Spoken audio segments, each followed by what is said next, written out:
एक सर्व शक्तियां और दूसरा सर्व संबंध का अनुभव।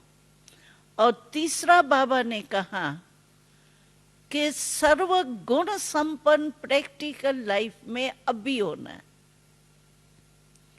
ऐसे नहीं सतयुग तक अंत में हमारे में थोड़ा ये गुण कम है ना, अच्छा अंत तक संपूर्ण हो जाएंगे। अंत में आपको देखेगा कौन संपूर्ण हुई या नहीं हुई। पेपर तो आपने दिया ही नहीं, पास कैसे हो जाएंगी।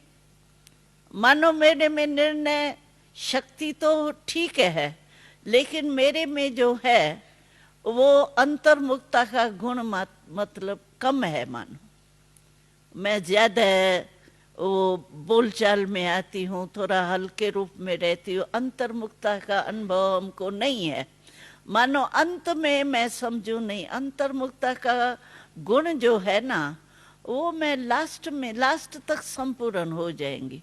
लेकिन पेपर कौन लेगा मेरा अंतर्मुखी है या नहीं है।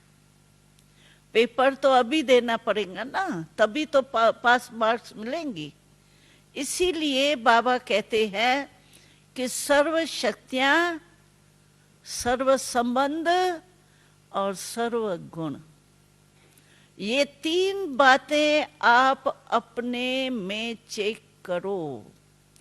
अगर इन तीनों में से एक भी कम है ना,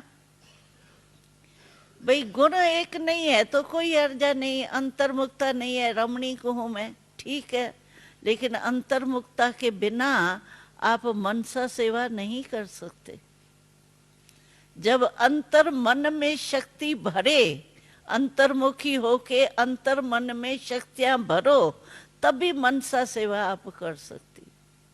नहीं तो मनसा सेवा आपका यहां से यहां तक ही नहीं पहुंचेगी। मनसा विश्व की तो बात ही छोड़ो। मैं समझो इस भाई को मेरी अंतर्मुखता की अभ्यास है ही नहीं। पहले तो अंदर मन को आत्मक रूप में स्थित करूं, ये है अंतर्मुखता।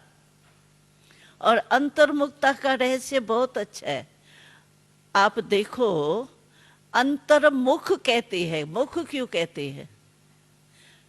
अंतर मन भी कहते हैं, अंतर्मुख भी कहते हैं, हर्षत मुख कहते हैं। मुख शब्द क्यों कहते हैं? कारण अंतर बाह नहीं कहते हैं, अंतर माथा नहीं कहते हैं, अंतर्मुख क्यों कहते हैं? मुख फेस को कहा जाता है। और मुख शब्द क्यों कहा जाता है? अंतर्मुख की महिमा क्यों है? आप देखो इस फेस में जो भी हमारी 5 शक्तियां विशेष है ना, वो इसमें है। सोचो देखो, निर्णय शक्ति है, बोलने की शक्ति, देखने की शक्ति, सूंघने की शक्ति, खाने पीने की शक्ति कहाँ है? बा में है। किसमें है सर्व शक्तियां? फेस में है ना। तो इसको फेस को कहते हैं मुख।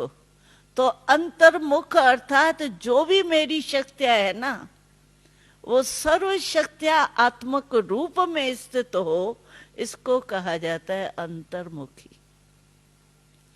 सभी शक्तियां, और विशेष आपके फेस की 5 ही शक्तियां अगर आपने जीत लिया, समझो आप विजयी है।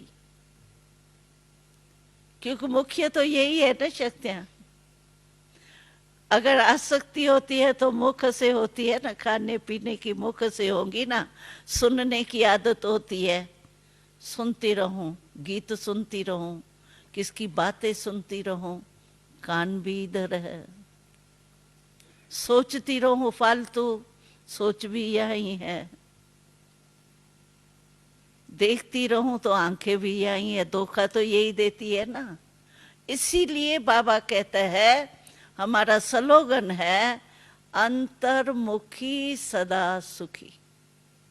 ये स्लोगन है हमारा।